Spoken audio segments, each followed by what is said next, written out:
दुर्गा जी के आरती भैया, काली जी के हो आरतिया, सरस्वती के आरती भैया, लक्ष्मी जी के हो आरतिया, कंचन के हरिया भैया करना हो आरतिया।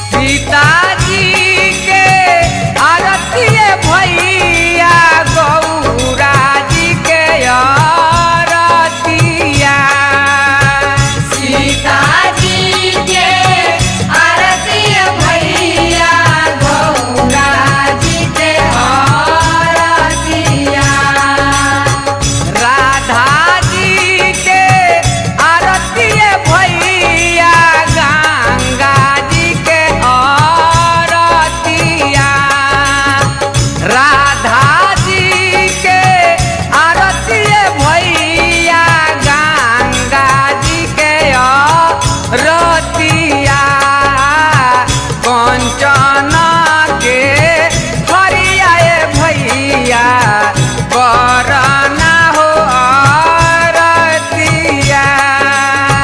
कंचन के हरिया भैया करना हो आरतिया।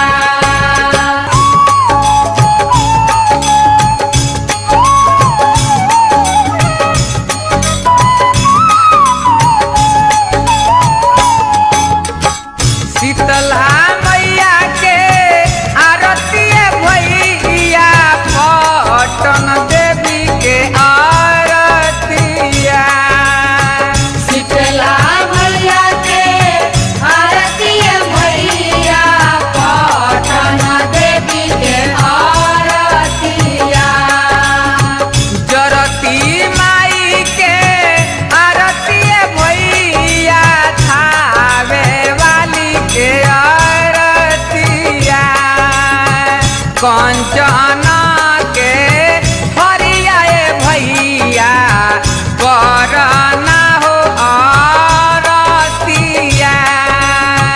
कंचन के हरिया भैया करना हो आरतिया।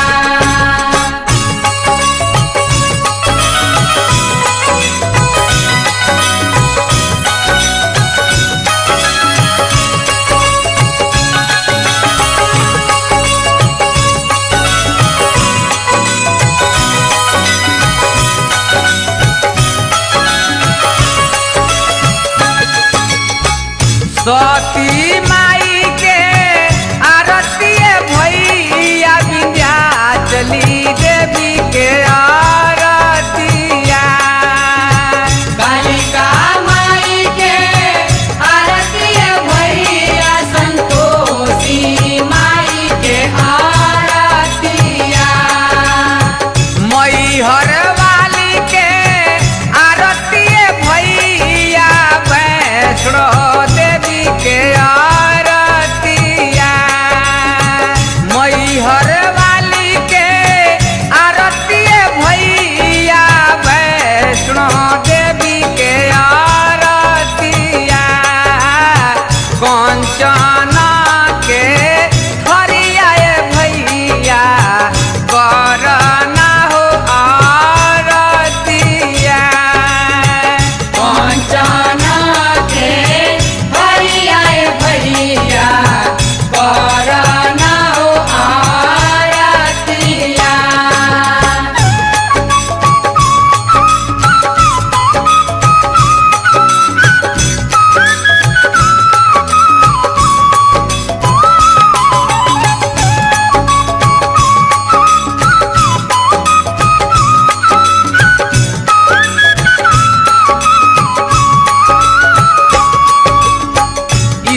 नीलम भोजपुरी चैनल के सब्सक्राइब करे खातिर लाल बटन पर उंगली दबाई और घंटी के चिन्ह पर क्लिक करके नया नया भोजपुरी गीत के आनंद उठाई।